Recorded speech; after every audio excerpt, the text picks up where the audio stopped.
I'm Karen Colligan, and welcome to the Let's Talk Leadership podcast. So why do I care about leadership?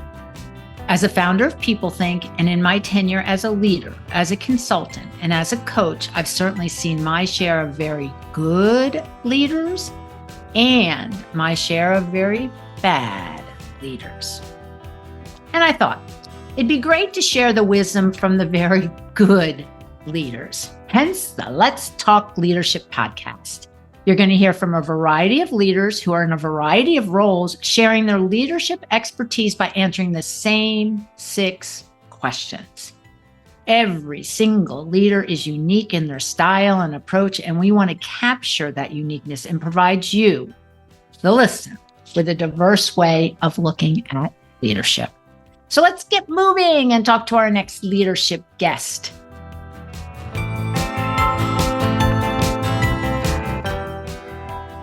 In this episode, I am thrilled to be speaking to Brian Rowley, Chief Marketing Officer at BrightSign.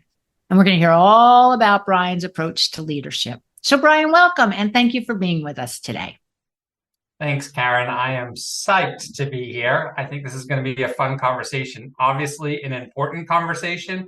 And to be honest, I love the fact that you're tackling this because you're right. We've all worked with leaders that are exceptional, and we've also had some really challenging leaders that we've all worked with. So I love that you're taking on this topic, and I'm super excited to be here today. Great. Well, we are thrilled to have you. So, Brian, tell us a little bit about who you are and give us a snapshot of your role as the Chief Marketing Officer at BrightSign, and then we'll get into our leadership conversation. So let's hear a little bit about Brian. Yeah, so I've been with BrightSign now for a short period of time, just over 6 months, or just about 6 months, but have had many leadership roles in the past, managing teams from a small teams of 5 up to teams of 30 and 40. With BrightSign, I have responsibility for our overall marketing, our go-to-marketing strategy, basically every conversation that transacts an interaction with a customer. So making sure that all of those touch points are relevant. I'm a big believer that you have to have, in order to be effective, the right conversations with the right people at the right time. And pulling that together, as easy as it sounds, can be quite complex. And there's a lot of moving parts to that. So that's what my role is. I have a great team. I work with a bunch of really talented people. And the brand as an overall is a really exciting brand because for those of the listeners here that don't know who BrightSign is actually a digital signage manufacturer of hardware. And basically, our goal is really to empower businesses to bring audiences together and actually bring visual content to life. So how do you tell stories using digital displays and that? And we manufacture a lot of the hardware and services that actually support that, in addition to a huge ecosystem of partners that sort of help us in terms of content creation and again, having the right content for the right time. So it's a fun role. It's a great company. And I'm super happy to be here and honored to have the opportunity to work and build the brand beyond where it is today. Yeah. Wow. That really sounds exciting. And, just to be there for 6 months and be able to see, I'm sure already things that are happening within the brand must be really exciting for you. So that's great. So love that. Thank you, Brian. Let's get into our questions. And the first question, Brian, I ask it first because it's so complicated. And the question is, how do you define leadership? And to me, it's so personal, and people need to take some time to think about their definition of leadership. So tell us about yours.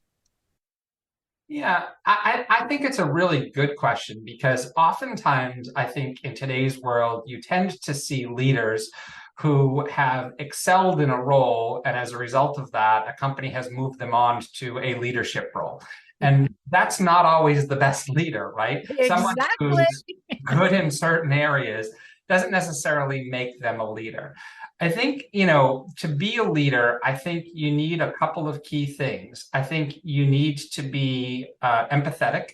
Mm-hmm. I think you need to understand that not everybody is the same. Not everybody on your team is the same. And you also don't always know what's going on in someone's life. Mm-hmm. And, I think sometimes what you see is you do see leaders who are afraid to take that empathetic approach because they view that as weakness, and vulnerability as weakness. When the reality of that is, when you show your vulnerable side, you're much more approachable as a leader, and then people are willing to open up and actually engage with you. And I believe that's where you get the best out of the people that you're working with. That's one aspect of it.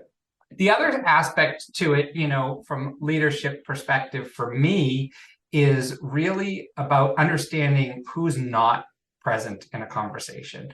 And I think oftentimes people surround themselves by people who are like-minded, when the reality is we learn the most from people who have a difference of opinion. And it's viewed in a bunch of different ways, right? People talk about diversity, right? But they talk about it in the context of gender diversity, and they talk about it in other aspects of it. But the reality of it is there's a diversity of voice that I think we should all be aware of. So for me, that's another aspect of my style. Like I like to understand whose voice is not present at the current time. And then I would say the last thing is really balance. I think that in order for your team or yourself to be effective in the work that you do, I really do believe that you need to be able to accomplish a strong balance of life and work. And I think nobody can tell you that. I think you have to be able to identify that yourself, and also feel comfortable being able to vocalize that with the people that you're reporting to or the leadership that you're working with, in order to make sure that you address the needs, your own individual personal needs, in addition to the businesses. Yeah. And Brian, when you talk about balance, it's really one of those things that's, as you just said, is very individual for each person.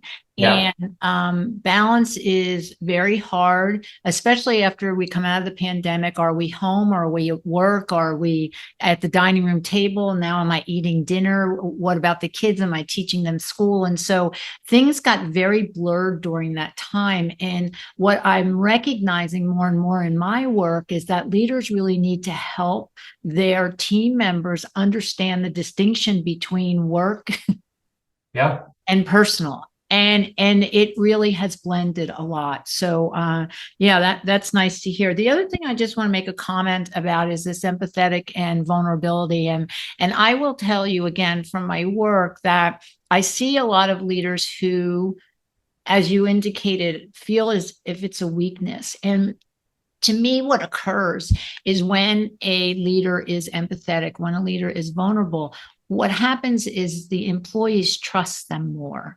Because they see them as a real human being. And when you as a leader can be empathetic and vulnerable, it gives your team the permission to be empathetic and vulnerable. And so that, from a cultural perspective, because we know stuff runs downhill. And as the chief marketing officer, stuff runs downhill. And people are paying attention. So, really nice to hear something along those lines. And then, I just have to say the diversity of voice. The other thing that really great leaders do, Brian, is surround themselves with people who are smarter than them. And diversity of voice is one of the ways to do that, because you're smart, I'm smart, our listeners are smart. And I don't know about you, I'm a lot smarter when there's other people around me. I'm a lot smarter when people give me an idea and I'm like, well, I never thought about that. So, and as a leader, sometimes that's a tough thing, Brian, to hear things that you might not want to hear or listen to. Well, I agree with you, but it's actually more concerning if someone's not comfortable being willing to share that than hearing it. Because hearing it, at least there's an action that can be taken, right? We all have to look at ourselves every day in the work that we do, as individuals, but also as leaders within organizations, right? And none of us are perfect. We all have our flaws. There are some times, and I say this to my team all the time, there are going to be times where we don't agree and we have to move forward because it's the right thing for the business. but I appreciate your comments. I understand where you're coming from. That doesn't mean that I have to act on it, but I have given you an opportunity, and we have a relationship that allows you to be open and candid about that. And then I'm going to be honest with you in return, whether we can adjust our path or we're going to continue down this path, taking into consideration, but at least understanding. I love when I have a conversation with someone and I came into it thinking one thing and I pause on my way out because they brought a different perspective to it, one that I hadn't thought of, to your point of surrounding yourself by smarter people. And that is so powerful as you're building organizations and as you're working with teams and you're trying to accomplish strategic initiatives. All of that is really, really important because there's multiple ways to do everything. And if people have and feel like they can be open about having those conversations without having any implications associated with it, I just think it makes for a much stronger environment. And it goes back to the vulnerability. I mean, if you've been vulnerable, then you're allowing your team members to be vulnerable and speak up when, in fact, at the end of the day, you have to make the final decision. And thank you for giving me your opinion. And we need to move on. So yeah, no, I think that's great. Good. All righty. So question number 2 comes back to values. And for me, Brian, I think values are really our North Star. It helps us make decisions. It helps us sleep at night. It helps us be accountable. It helps all those things that lend us to be good leaders. So what are your top 3 values? So I think respect is an important one. I think as we talk about question number 1, one of the things that's there is really having good conversations, and good conversations are difficult conversations.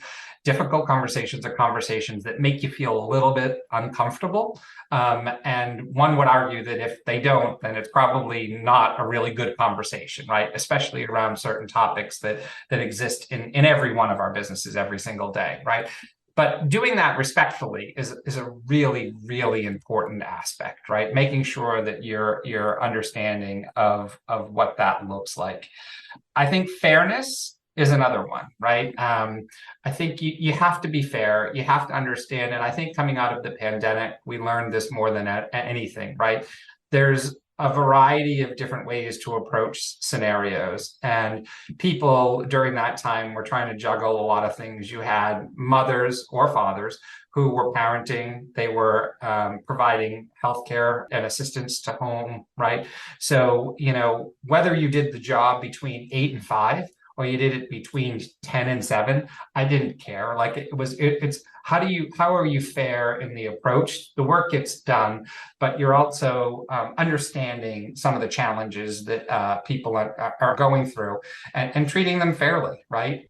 Is sort of an important factor. So I think respect, fairness, and then, as I look at it, I mean, I'm going to go back and use it again, but, empathetic is the other one, right? From a values perspective, right? I'll keep hitting on this because I think for me, it's funny because it depends on who you ask. People may say that I'm not very empathetic.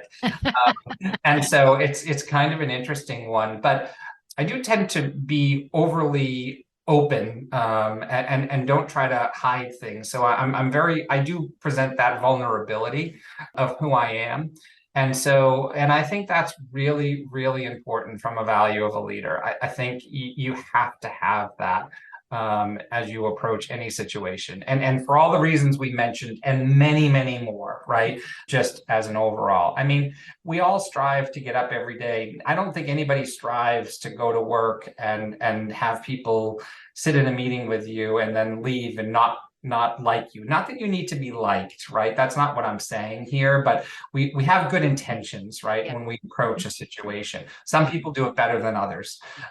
And, again, going back to your initial comment, we've had good and bad leaders, right? And what are the things that really are the differences associated with that? So those would be the values that I live by. And, I try to be fair and I try to be respectful. Those are probably my big 2. Nice. Love it. Respect, fairness, and empathetic. Love that. All righty. Question number 3. What's the best advice you were ever given by a leader? So this could be taken a couple of different ways. However, it has it has proven itself more than one time. A leader that I once worked with early in my career had told me never to be more loyal to someone or something than they are to you. Mm. And it's people can look at that a bunch of different ways, but I think it's all about understanding sort of the value that you bring and making sure there's a balance between bringing value or people taking advantage of you or situations taking advantage of you. At the end of the day, we all have to work hard, but there are things in life, and this kind of goes back to my initial comment around balance. There are things in life that you have to understand. You'll only have one opportunity to do that. And I think, we all work in worlds today where every day more and more gets loaded on us of work that needs to be completed. And when you look at the value of you as a person and how you show up the best that you possibly can, I think the balance piece to it is really, really important. And so that balance is really achieved by understanding that, you shouldn't be more loyal than someone is to you. And that's a really big factor. And I think if you go back and revisit the times in your life where you have been more loyal than someone has been to you or a situation has been to you, you'll find that it is probably one of those moments that you would say, I wish I had done in response. Mm-hmm. So it was a really valuable lesson for me. That would be one. Okay. And let me just ask you a question around that. So talk to me about the loyalty to self. Yeah, it's interesting. And I think, I'll tell you, I have a family member who actually has been dealing with some mental illness, very established individual, someone who's been very successful, has a great life. And I think in cases, their work life get ahead of them and not really understand the importance of their individual life. Yeah. And without that, I think the repercussions that it can have to individuals is significant. And I think we all have to step back and we have to look at ourselves and we have to understand no one can tell you when enough is enough. You are the one that knows that. You know when you've reached too much. And, there has to be a point where, as even leaders, we're respectful of that. And we respect the fact that there's a lot going on. We expect that there's a lot of demands. And that doesn't mean that we accept mediocre behavior. And I think that's part of the challenge, Karen, is sometimes people mistake that, right? For like someone taking or doing and achieving work-life balance, right, means that they're not going to give 100% of their time. And it doesn't mean that. That's not at all what I'm saying. Correct. But it does mean that people know when enough is enough and when they have to put themselves first in order for them to be able to be successful moving forward in the job that they're doing and they as individuals, right, in order to bring their best self to whatever it is that they're doing. It's a hard one. It's not easy. And I think that, we talk about the pandemic. I think it's a big reason that we have a lot of that challenge because there was never a stopping point, right? You got up in the morning, you went to wherever you were working from. That continued all day long. You dealt with family or whatever the situation was. The day would have normally ended, but now it didn't because the place where you work is now where you're having dinner or it's where, you're homeschooling or you're doing all of so people couldn't get away from it. So there wasn't an opportunity to step away and say, enough, I need time for myself. Yeah. And I think as a result of it, I do think you have many individuals who are suffering from that silently, unfortunately, yes. Because it's real and it needs a lot more attention than what it's getting today. And a big part of that is starting with understanding it yourself. Yeah, I agree. Yeah, I definitely agree.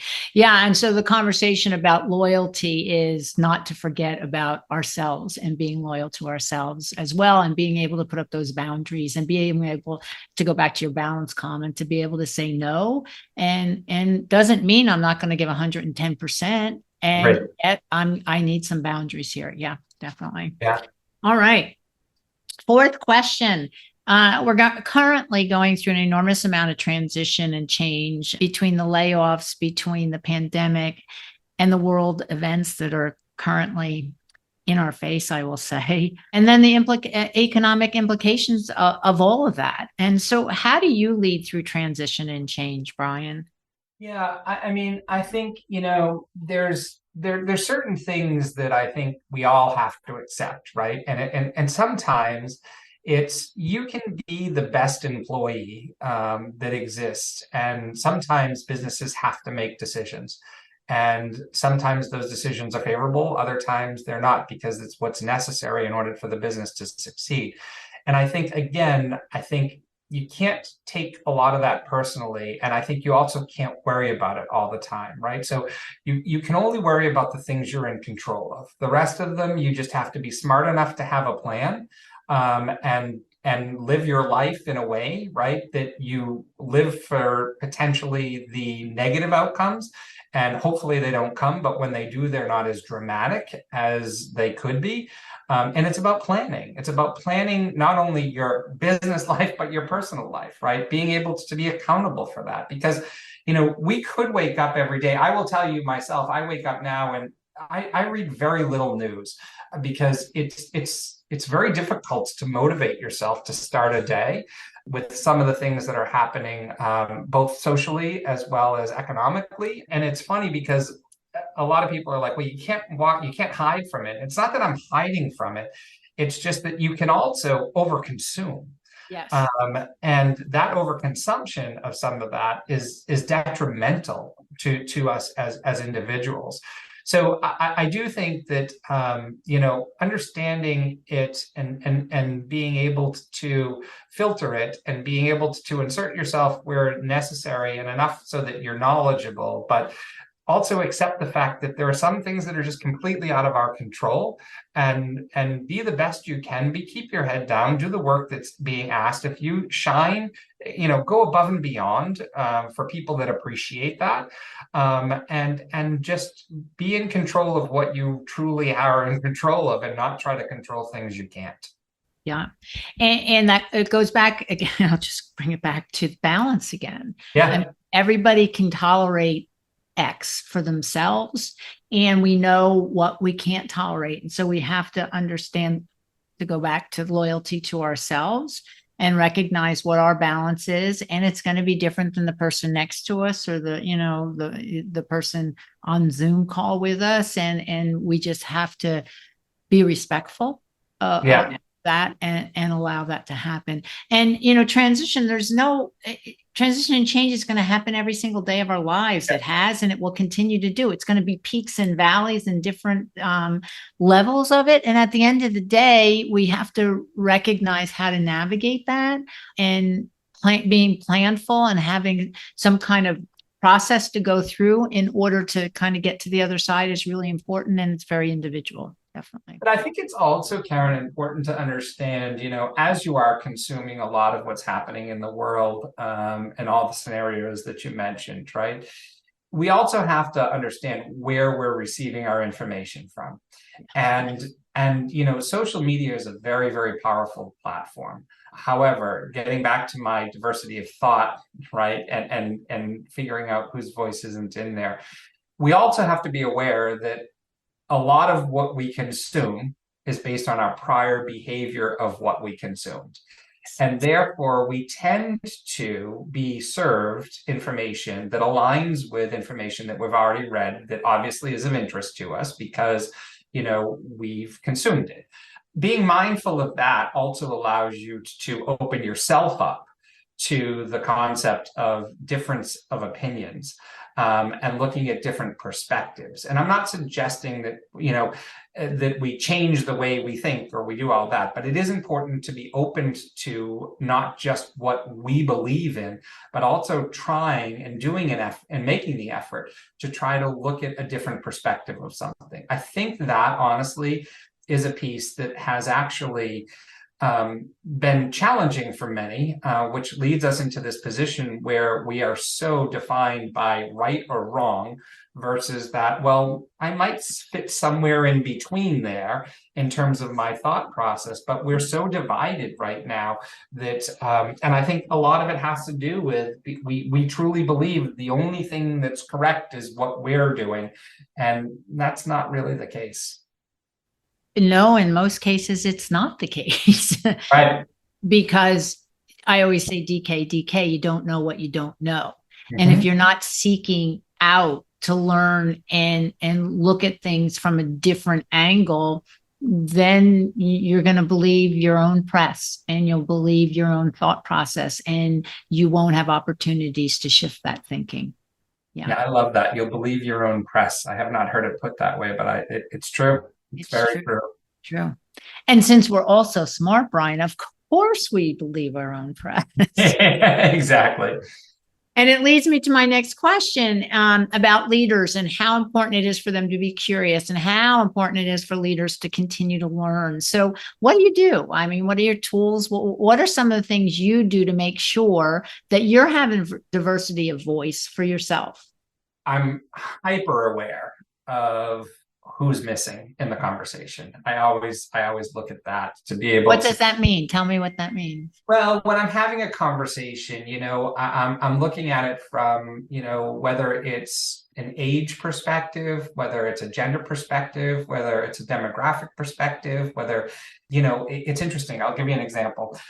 In my prior role, we sort of did this concept of understanding sort of how other roles help you develop yourself, right? So we did this approach where we put our sales teams in a situation where we actually brought in a dating coach, and provided them how to make a good first impression. Oh, wow. Now, when you look at that, right, like you wouldn't think that that fits. Like a dating coach would never fit into a business world, right? But think about that. When you're on a date, or you're trying to meet your significant other, your first impression is critical to what that is. It's no different than when you stand in front of a customer. Mhm. Understanding your first impression and who you are and how you approach that conversation. So, for me, I always look at the interesting ways to make that point and bring that across, because that is, I think, the piece where a lot of leaders end up falling down, right? It is not, there's textbook approaches, but then there's those moments that are sort of those aha moments that really get you to be like, okay, now I get it. Like that makes perfect sense to me, right? So whether, for me, whoever's around the table is a part of that conversation, right? Who's missing? Who aren't we? Who isn't being represented here? What does the conversation look like? Or what would the conversation look like if we injected this thought into it? Would it change the outcome? Those are the ways that I sort of approach that. And then I always look at, I mentioned I don't listen to a lot of news. I love podcasts. I think this is such a powerful tool because it has so much flexibility in terms of what it is. I also love to surround myself with people who, are much smarter than I am, because I think I think anytime a leader feels like they can't learn from somebody in the room, it doesn't matter who's in the room, we can all learn from somebody, something.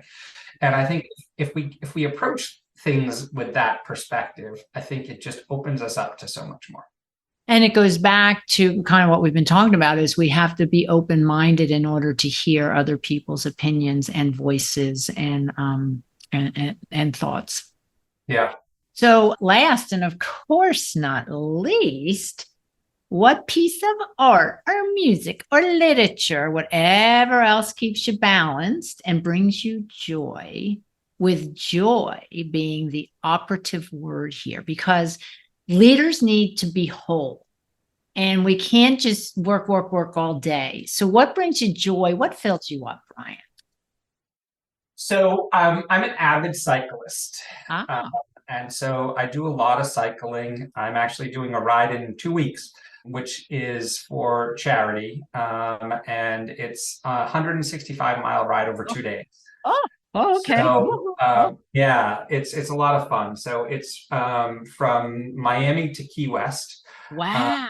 and basically, it allows us to raise money for AIDS and families who are impacted or affected by AIDS. Oh, wonderful. And so for me, it's that the cycling aspect gives me a lot of joy, but then being able to turn it into a way to raise money to support causes or issues or things that are really important. I did one I have a niece who's autistic. I did an autism ride earlier this year. Wow. A ride for orphans. I'm doing a cancer ride in February. And most of them are at least 100 miles. And, there's a tremendous amount of money that's raised to do that. So with the joy that I get, I also have the opportunity to give back a little, because, that's one thing we haven't talked about. But I think the abilities to step out and give back, I think, as leaders and having your team understand the value in that, I think, is incredibly important. We're all very fortunate people. For us to be sitting here today, there's a lot of good fortune that's come our way. And I do believe that being able to pay that forward is an important piece of who I am and what I think people who are in leadership roles should be doing as well. Yeah, and we'll go back to empathy. We'll go back to vulnerability, and stuff runs downhill. So if that's the stuff that's running downhill, Brian, hey, give me the shovel. I'll scoop that baby up. No question about it. So that's great. Yeah. Love that. Love. So Brian, thank you. Thank you so much for your insight, your wisdom. I knew we'd have a good conversation. I just knew it. What is really nice as I'm listening to you, Brian, is you care about leadership. There's no question about it. And you've spent some time really thinking about leadership. And that's what I want the listeners to hear, is that we're all different. We all show up differently, and spend some time thinking about who are you as a leader. And it's obvious that you've done that. So I appreciate that very much, and being open and vulnerable with us. So thank you. Appreciate it. My pleasure. And thank you for having me. I love this work. I think I mentioned this to you the first time we spoke, that I knew this would not be a difficult or challenging conversation because we managed to hit it off right away. But I really do. I applaud people like yourself who are out there doing this work and bringing this topic, things like this, to life, because it's a really important topic. And I think as we all are challenged with being successful in our personal and professional lives, right? We have to look at the things that really matter. And this is a topic that matters. And so thank you for that. Oh, absolutely. Thank you. So everybody, thanks for listening. And I'm Karen Colligan, and you've been listening to Brian Rowley, who is the Chief Marketing Officer at BrightSign. If this leadership podcast was of interest to you, go to our YouTube channel, People Think SF, and look at all the other distinguished leaders I've had the pleasure of interviewing. You'll learn so much about the uniqueness of leadership. I know I have. And don't forget, share with your colleagues. Till the next episode of the Let's Talk Leadership podcast, have a good one, and don't forget to keep it real.